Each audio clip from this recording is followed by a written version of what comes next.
បាទសួស្តីពុកម៉ែបងប្អូនជាទីគោរពរាប់អានវិលមកជួបខ្ញុំបាននៅក្នុងកម្មវិធីនាទីហរសាស្ត្រប្រចាំថ្ងៃនៅក្នុងវេលាឱកាសពេលនេះខ្ញុំបាទសូមលើកយកនៅក្បួនតម្រាការយាមក្រឡាបាទក្បួនយាមក្រឡា35ជាន់ឬក៏ភូមិហៃគុកឬហៅថាបញ្ចមានិង7ថ្ងៃបាទចឹងក្បួននេះគឺប្រើត្រូវ100គុណទាំងការធ្វើដំណើរទៅទីចិត្តទីឆ្ងាយឬក៏ធ្វើពិធីផ្សេងដើម្បីជាជោគវាសនាជោគជ័យលាភគ្រោះសំណាងនៅក្នុងថ្ងៃនីមួយៗបាទថ្ងៃនេះដែរគឺស្ថិតនៅលើថ្ងៃសុក្របាទថ្ងៃសុក្រគឺយើងនិយាយអំពីយាមក្រឡានេះគឺបែងចែកជា5ពេលបាទ5យាមណាហើយក្នុងមួយយាមគឺមាន2ម៉ោង24នាទីហើយក្នុងពេលថ្ងៃចែកជា5យាមបាទ12ម៉ោងពេលយប់ចែកជា5យាមដែរគឺ12ម៉ោងត្រប់ទៅគឺ24ម៉ោងចឹងសម្រាប់ពុកម៉ែបងប្អូនដែលធ្វើកិច្ចការងារផ្សេងមិនថាស្រោចទឹករំដោះគ្រោះឡើងផ្ទះលើករិស័យឬក៏កម្មវិធីផ្សេងឬក៏ពេលចេញដំណើរទៅជួបនរណាទេសូមពិនិត្យមើលម៉ោងពេលវេលាយាមកន្លះនេះឲ្យបានច្បាស់លាស់ហើយប្រសិនណាបើជាពុកម៉ែបងប្អូន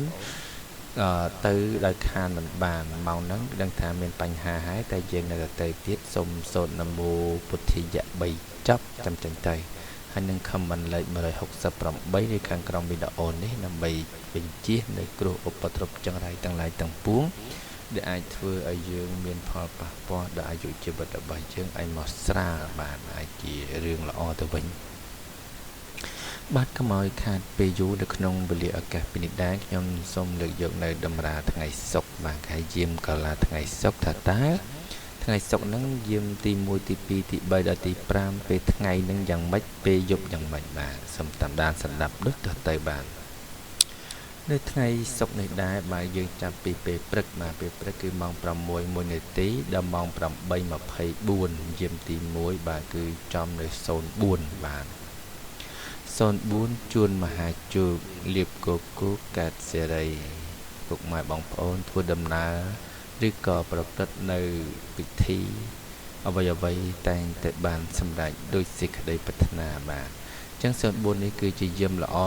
យាមសិរីសួស្តីយាមដែលអាចធ្វើឲ្យពុកម៉ែបងប្អូនទទួលនៅពរជ័យពីព្រះត្រកព្រះលាភព្រះសំណាងហើយនឹងទៅប្រព្រឹត្តទៅដោយរលូនជាមួយនឹងកិច្ចការងារផ្សេងឬក៏ធ្វើដំណើរផ្សេងទៅដែរបាទអញ្ចឹងសូមធ្វើនៅពិធីហ្នឹងនៅថ្ងៃហ្នឹងហើយពេលព្រឹកបាទគឺម៉ោង6:01នាទីដល់ម៉ោង8:24លុះដល់ម៉ោង8:25ដល់ម៉ោង10:48នាទីបាទពេលព្រឹកណាបាទម៉ោងទី1ពេញពន្លឺពេលព្រឹកដល់ម៉ោង8:25ដល់ម៉ោង10:48នាទីគឺម៉ោងកាកបាទវិញបាទថ្ងៃសុក្រណាបាទថ្ងៃសុក្រគឺម៉ោងកាកបាទ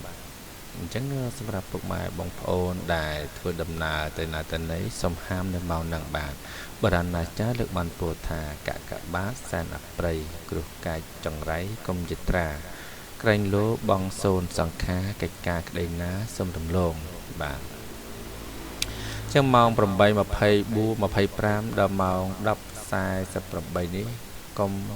ធ្វើដំណើរយត្រាទៅណាទៅណីបាទនៅផ្ទះធម្មតាទៅចាំផុតម៉ោងហ្នឹងចាំទៅហើយបើសិនណាជាពុកម៉ែបងប្អូនធ្វើពិធីផ្សេងក៏គួរកុំធ្វើដែរនៅម៉ោងហ្នឹងបាទត្រូវឈប់សិនយើងអង្គុយលេងទៅចេញគ្នាលេងរហូតដល់ម៉ោងទី3ទី4ទី5ទៅបាទលុះដល់ម៉ោង10:49នាទីដល់ម៉ោង1:12នាទីថ្ងៃត្រង់បាទគឺម៉ោងផ្លោះ0បាទផ្លោះ0នេះมันមានទុកมันមានភ័យมันមានលៀបមានជ័យគ្រោះកាចចង្រៃអីទេគឺទទេស្អាតបាទផ្លោះ0អត់មានទុកគ្មានវិបត្តិហើយក៏គ្មានលៀបជ័យអ្វីដែរបាទផ្លោះ0នេះណាបាទចង់ធ្វើក៏បានមិនធ្វើក៏បានដែរអញ្ចឹងធ្វើតាមដំណើរទៅបាទចង់ចេញដំណើរក៏បានមិនចេញក៏បានចង់នៅក៏នៅក៏ហិចទៅបាទអាហ្នឹងវាធម្មតាទេលុះដល់ម៉ោង1:13នាទីរសៀលដល់ម៉ោង3:36នាទី ចំម៉ោង02បាទ02ល្អមែនតើតើតងជាមួយនឹងការក្តីក្តាំងឬក៏យើងឡើងតុលាការទៅនិយាយសាច់ការជាមួយអ្នកណាឬក៏ទៅធ្វើអ្វីមួយ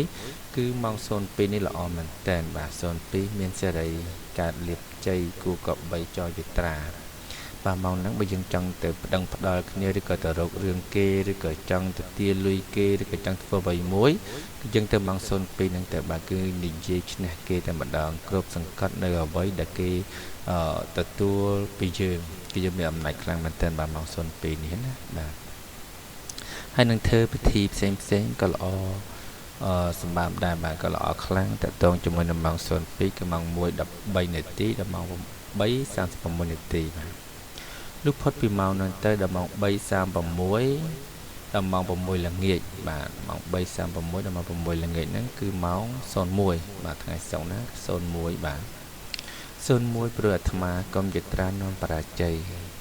បើមានអ្នកនាំខាត់បងទ្រព្យសម្បត្តិហិនហោចរហូតដល់មានគ្រោះថ្នាក់ដល់អាយុជីវិតយើងទៀតបាទអញ្ចឹងពុកម៉ែបងប្អូនគួរតែជៀសវាងនៅម៉ោងនេះបាទ3:36ដល់ម៉ោង6គត់ហ្នឹងយើងគួរតែជៀសវាង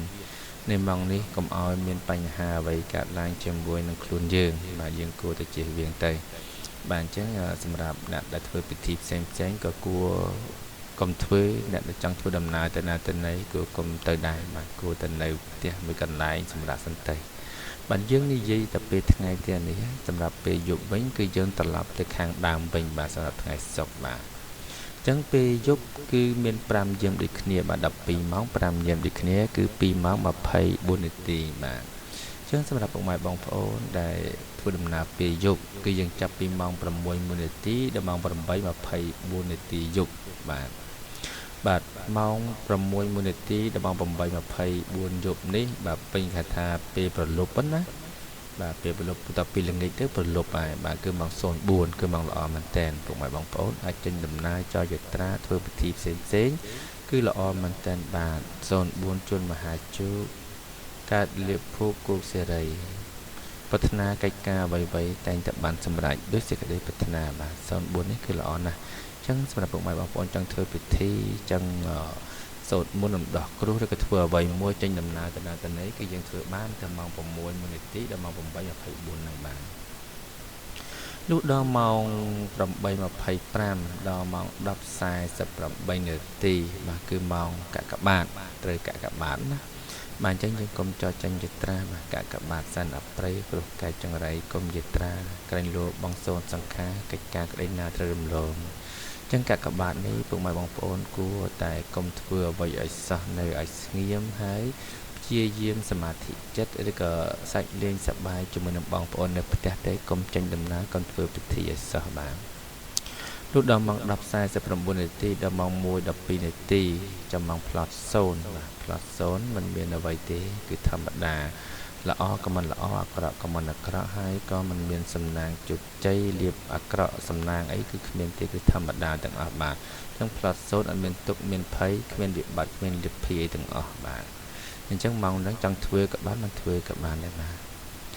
រហូតដល់ម៉ោង1:13នាទីដល់ម៉ោង3:36នាទីបាទហ្នឹងគេថារំលងអត្រាតបាទរំលងអត្រាតហ្នឹងគឺចំ02បាទ02គឺល្អមែនតើ02មានសេរីការលៀបជ័យគូកបីចយត្រាចង់ធ្វើដំណើរទៅណាមកណាគឺយើងអាចធ្វើបានក្នុងរយៈពេលម៉ោងហ្នឹង